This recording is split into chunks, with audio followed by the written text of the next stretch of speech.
The 15th of March, 1939. 6 months after the annexation of the Sudetenland, Nazi Germany, in flagrant violation of the Munich Agreement, invades and occupies the Czech provinces of Bohemia and Moravia. Adolf Hitler himself arrives in Prague, and on the 16th of March, by a proclamation from Prague Castle, establishes the Protectorate of Bohemia and Moravia. Konstantin von Neurath, the former foreign minister of Nazi Germany, becomes its Reich protector. But because the Führer feels that his rule is too lenient and his soft approach to the Czechs has promoted anti-German sentiment and encouraged anti-German resistance via strikes and sabotage, in September 1941 he dismisses von Neurath and appoints Reinhard Heydrich a deputy Reich protector, who for his brutality will be nicknamed the Butcher of Prague.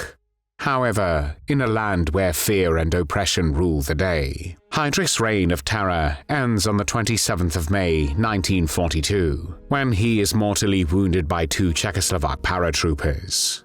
One of them is Jan Kubiš. Jan Kubiš was born on the 24th of June 1913 in the small Moravian village of Dolní Vilémovice in today's Czech Republic, then part of Austria-Hungary. His father, František, was a village shoemaker who earned a living supplying footwear to the nearby town of Třebíč. His mother, Kristina, died shortly after giving birth to Jan's younger brother, Jaroslav. The family was deeply rooted in Roman Catholic tradition, and the children were raised with strict values of patriotism, faith, and modesty. With limited means, they learned early the importance of work, sacrifice, and resilience. Kubiš grew up in a household that constantly balanced survival with dignity. His stepmother, Maria Dusikova, brought additional children from her previous marriage, and together with František, they raised a blended family amid economic hardship.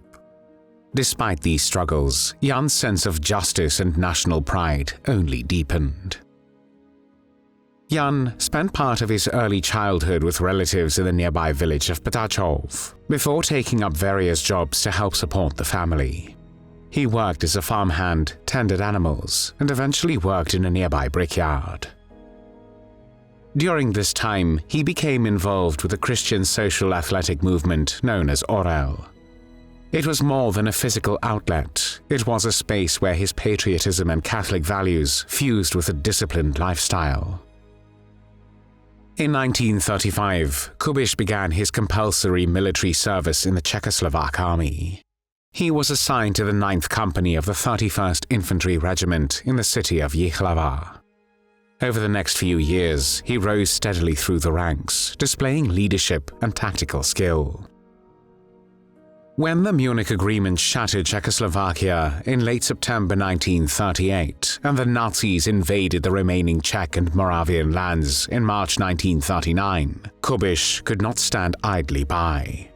Just months later, on the 16th of June 1939, armed with a grenade, he crossed the border into Poland, determined to join the fight against German tyranny. His journey into exile was treacherous. As he later recorded in his wartime diary, he marched through the woods from 4 a.m. to 3 p.m., narrowly avoiding German patrols. He encountered a patriotic gamekeeper who helped him reach a nearby village, where he met a blacksmith and received help and directions. Disguised as a worker carrying hose, Kubiš finally made it to the Polish side, soaking wet and exhausted, but determined. Kubiš joined the emerging Czechoslovak military unit which was forming in Poland. Soon, Kubiš joined others and made his way to France aboard the Polish boat Chrobry. In France, he enlisted in the French Foreign Legion with a 5-year commitment, though his ultimate goal was to fight for the freedom of his homeland against Nazi Germany. In this time, it was not possible to create Czechoslovak forces in France.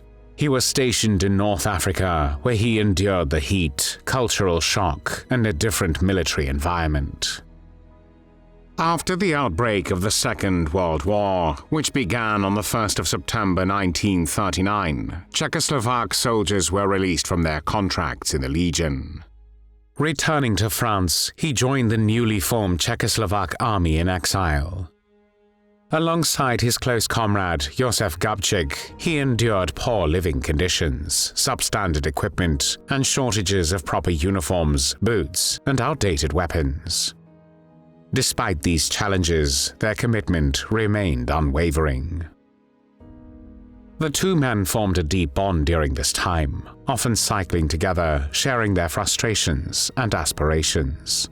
When Germany invaded France in May 1940, Kubiš and his unit were deployed near Colomiers, east of Paris. They fought valiantly against overwhelming German forces, but were ultimately forced to retreat. In his diary, Kubiš recounted the horrors of battle, relentless artillery fire, and the heartbreak of seeing mutilated corpses along the road. Despite exhaustion, he kept up morale by singing and cracking jokes during the retreat. After France fell in 6 weeks in June 1940, he and his fellow soldiers managed to reach the southern port of Sète, where they smuggled their sidearms aboard the Egyptian ship Roi el Farag. On the 12th of July 1940, Kubiš arrived in Liverpool. In Britain, he found a country determined to resist Hitler. The Czechoslovak units reassembled in a tent camp in Chumley.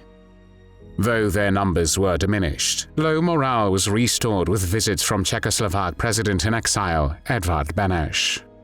Kubiš was recognized for his bravery in France and received both the French War Cross and the Czechoslovak War Cross 1939. He continued to train and rise through the ranks, yet Kubiš was not content to serve in a regular military capacity. He and his friend Jozef Gabčík applied for transfer to the Czechoslovak Air Force units, aspiring to become air gunners. Though their applications were rejected due to high demand, both men were soon tapped for more secretive and dangerous work. They were selected for training in sabotage and parachute operations, preparing for a mission that would later shake the Nazi regime to its core. The preparation was exhausting. From August to September 1941, Kubiš underwent rigorous training in Scotland and at the Ringway airfield near Manchester. There, he completed parachute jumps and learned the specialized skills required for covert operations. He was then assigned to Operation Anthropoid, the most daring of all Czechoslovak sabotage missions, the assassination of Reinhard Heydrich, the acting Reich protector of Bohemia and Moravia, the architect of the final solution, and one of the most powerful men in the Nazi hierarchy. Originally, Kubiš was not part of the team. Gabčík was paired with another soldier, Karel Svoboda. However, when Svoboda was injured during training, Gabčík personally requested Kubiš as his replacement. The request was granted, and Kubiš became an integral part of a mission that would change history. They continued their training under British Special Operations executive officers, focusing on marksmanship, explosives, and attack coordination. British documents describe the pair as determined, energetic, and highly effective. On the 29th of December 1941, Kubiš and Gabčík parachuted into the territory of former Czechoslovakia. Their landing was far off course due to navigational errors. Instead of the planned drop zone near the city of Plzeň, they landed near the village of Nehvízdy, east of Prague. Despite injuries sustained during the landing, Gabčík dislocated his thumb and injured his ankle. They adapted quickly. Kubiš took the lead, seeking shelter and contacts. Disguised as a returning laborer, he approached the local priest and later connected with members of the resistance.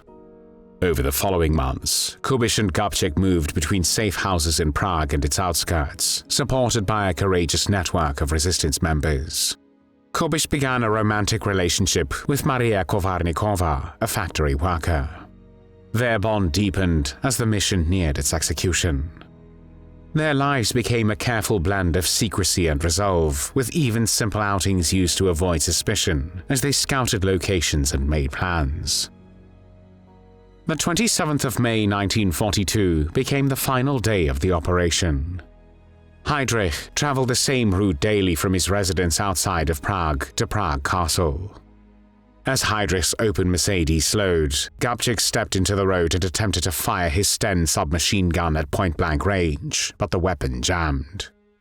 Without hesitation, Kubiš hurled a modified anti-tank grenade at the car. The explosion injured both Heydrich and Kubiš, who was struck by shrapnel on his face.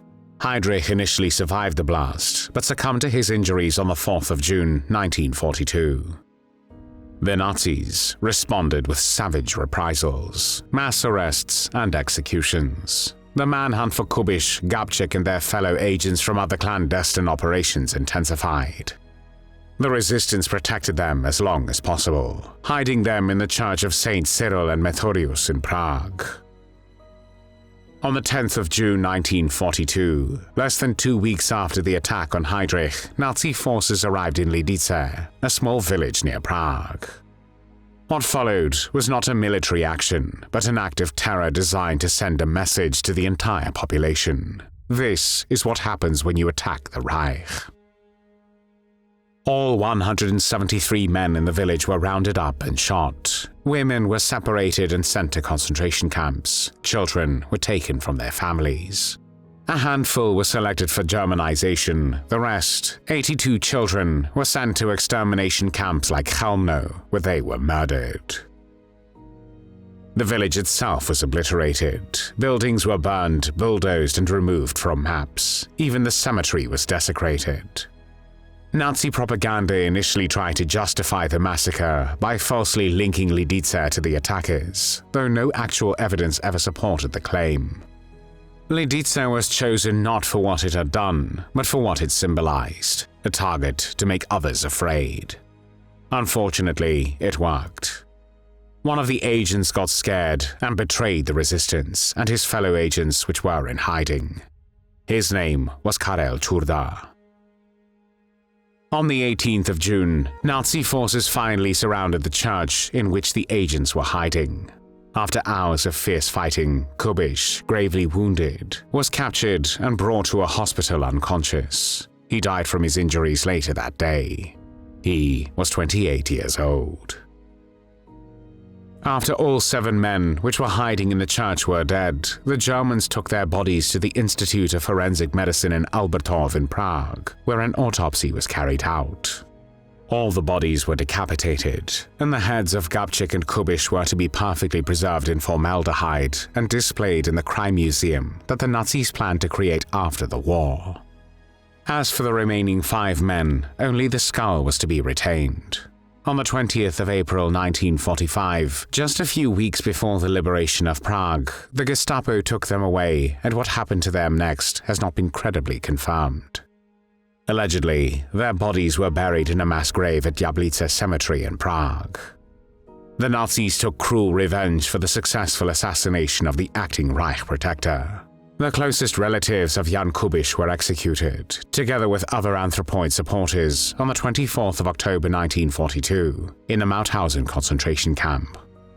That day, the Nazis murdered 262 Czechoslovak patriots. Among the victims was Maria Kovarnikova, the girlfriend of Jan Kubiš. Only one brother of Jan Kubiš escaped death. The sacrifice of Jan Kubiš remains one of the most heroic acts of the war. His name was nearly erased during the post-war communist era, as the regime suppressed stories tied to Western allies. Yet in recent decades, his story has regained its rightful place in the history of the Second World War and the memory of the Czechoslovak resistance. From a humble village boy to the man who killed one of the most dangerous Nazis, Kubiš exemplified the courage of the oppressed who dared to resist. Jan Kubiš did not live to see the liberation of his country, but his actions accelerated the collapse of the Nazi myth of invincibility. Kubiš died believing in the righteousness of his mission, knowing that even a small nation could strike at the heart of tyranny. There were many tears shed for Jan Kubiš.